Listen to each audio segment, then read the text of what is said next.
TNP news के संवाददाता उपदेश चौहान ने जनगणना अधिकारी और एडीएम बुलंदशहर अभिषेक कुमार से विशेष बातचीत की। इस दौरान उन्होंने आगामी जनगणना प्रक्रिया को लेकर महत्वपूर्ण जानकारी साझा की। सुनिए। अगर भारत की बात करें तो जो जनगणना है वो हर 10 साल में की जाती है, लेकिन कुछ कारणवश जो कोविड-19 आया था, इस वजह से जो जनगणना है वो रोक दी गई थी और अब 15 से 16 साल बाद फिर एक बार जनगणना जो है वो होने जा रही है। इस समय हम जनपद बुलंदशहर में मौजूद हैं। हमारे साथ जनगणना अधिकारी और एडीएम बुलंदशहर अभिषेक जी मौजूद हैं। सर, जनगणना होने जा रही है, क्या पूरा जनगणना किस तरीके से होगी? आम जागरूक जो जनता है किस तरीके से लोग उनके पास पहुंचेंगे? और बताया जा रहा है कि जो स्वयं जनगणना है वो भी हो रही है, क्या पूरा सर वो है? देखिए, एक तो ये बड़ा हर्ष का विषय है कि जनगणना 2027 जो इस बार हम लोग करा रहे हैं वो पूरी तरीके से डिजिटल जनगणना है। और इसके क्रम में जो हमारे जनपद बुलंदशहर है उसमें हम लोगों ने 24 चार्जेस को बनाया था। चार्ज का मतलब ये है कि रूरल क्षेत्र में हमारी तहसील एंड जो अर्बन क्षेत्र है हमारे उसमें हमारी जो नगर निकाय हैं वो चार्ज हैं और चार्ज ऑफिसर तहसीलदार और अधिशासी अधिकारी हैं। सभी हमारे जो प्रगणक हैं या इन्यूमरेटर्स हैं जो जाके हाउस लिस्टिंग का भी प्रथम चरण में काम करेंगे, उनकी सबकी ट्रेनिंग हम लोगों ने सक्सेसफुली यहाँ पर करा ली है। ये भी मुझे बताते हुए हर्ष हो रहा है कि इस बार स्व जनगणना का एक कॉन्सेप्ट लाया गया है और यह 7 मई यानी कल से प्रारंभ होकर 21 मई तक इसकी अवधि रहेगी।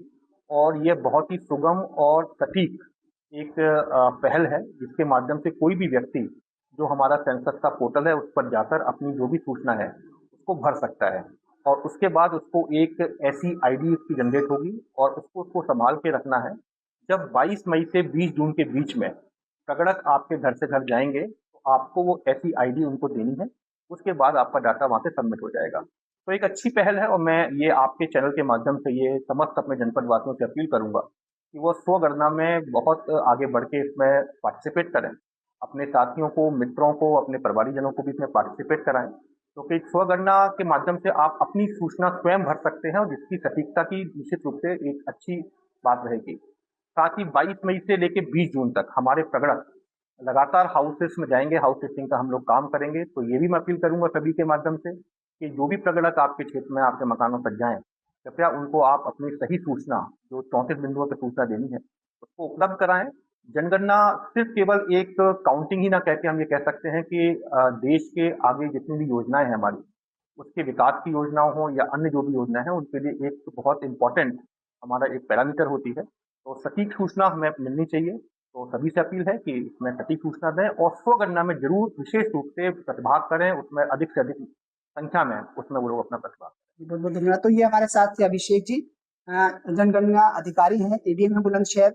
और आपको बता दें, इन्होंने साफ तौर से कहा है जिस तरीके से जो लोग आपके पास पहुंचेंगे, घर पहुंचेंगे, पहला चरण जो चलेगा स्वयं जनगणना का है। आप स्वयं अपनी जानकारी साझा कर सकते हैं, भर सकते हैं। उसके बाद एक आईडी जनरेट होगी, उसके बाद वो आईडी आपको उन्हें दिखानी है, आपको कुछ नहीं करना। उसके बाद इन्होंने साफ तौर से ये भी कहा कि जो लोग आपके घर पहुंचेंगे, कहीं ना कहीं हम और आपके बीच के ही वो लोग हैं, तो उनसे डरने की जरूरत नहीं है, ना ही आपको घबराने की जरूरत। आपको अपनी सही जानकारी साझा करनी है, क्योंकि कहीं ना कहीं जब आप सही जानकारी करेंगे तो कहीं ना कहीं जब सरकार कोई योजना निकालती है या कुछ भी करती है तो आप उस योजना के भागीदार भी बनेंगे। कहीं ना कहीं देश हित में भी आप एक कदम जो है सरकार के साथ चलेंगे। तो सहयोगी विजय चौहान के साथ उपदेश चौहान, टीएनपी न्यूज बुलंदशहर।